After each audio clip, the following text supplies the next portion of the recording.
एक पुराना गांव कुसुमपुर। चारों तरफ फैले खेत, टूटी फूटी कच्ची सड़कें और रात होते ही ऐसा सन्नाटा जैसे पूरी हवा किसी अज्ञात डर के कब्जे में हो। पिछले कुछ दिनों से गांव में एक अजीब बात हो रही थी। हर रात एक आदमी गायब हो जाता था। न कोई चीख, न कोई संघर्ष, बस सुबह जमीन पर मिलता था एक काला जला हुआ निशान। लोगों ने रात में बाहर निकलना बंद कर दिया था। वीरेंद्र शहर में रहता था। कुछ दिन पहले उसके पिता की मौत हो चुकी थी। अब पुश्तैनी घर और जमीन के कागज पूरे करने के लिए उसे कुसुमपुर लौटना पड़ रहा था।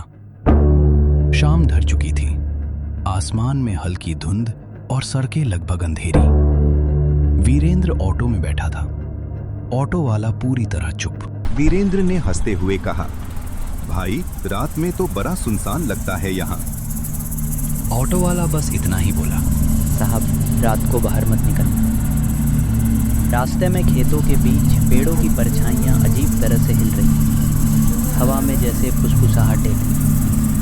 वीरेंद्र ने खुद से कहा, शहर में ही रहना ठीक था। ऑटो गांव के मुख्य चौक पर रुका। चारों ओर सन्नाटा, कोई दुकान नहीं, कोई आदमी नहीं, यहां तक कि कुत्ते भी दूर से घूर रहे थे। वीरेंद्र अपने पुराने घर की ओर बढ़ा। टूटी सीढ़ियां, जर्जर दीवारें, बचपन की यादें डर में बदल चुकी थी।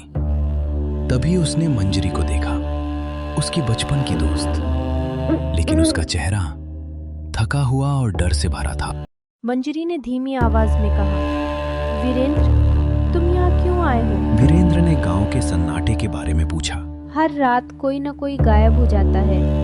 सुबह बस काली जली जमीन बचती है। वीरेंद्र ने बात को मजाक में उड़ा दिया, लेकिन मंजरी ने आखिरी चेतावनी दी। रात में आवाजें आती हैं, परछाइयां चलती हैं और कभी कभी कोई तुम्हारा नाम पुकारता है। उस रात वीरेंद्र सो तो गया, लेकिन नींद में भी खिड़कियों के बाहर काले साए चलते रहे। अगले दिन गांव के पंडित ने सच बताया, ये गांव शापित है। तुम्हारे दादा ने यहां का एक मंदिर तुड़वाया था। उसमें एक रक्षक आत्मा थी। अब वो हर रात किसी इंसान की आत्मा लेती है। वीरेंद्र सच्चाई जानने उस जगह पहुंचा जहां मंदिर था। रात का समय, जली मिट्टी, टूटी दीवारें, बीच में एक बुझा दिया।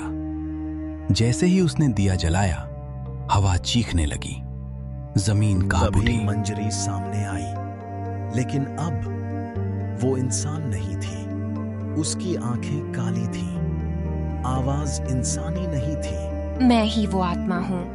तुम्हारे परिवार ने मुझे कैद किया, अब तुम्हारी बारी है। धुआं फैल गया, हवा में सिसकारियां, और वीरेंद्र धीरे धीरे गायब हो गया। सुबह गांव में एक और खबर फैल गई। वीरेंद्र भी नहीं रहा। कुसुमपुर की धुंध और गहरी हो गई, और मंजरी अब हर रात नए शिकार ढूंढती है, क्योंकि कोई नहीं जानता अगली रात किसका साया दीवारों पर दिखेगा।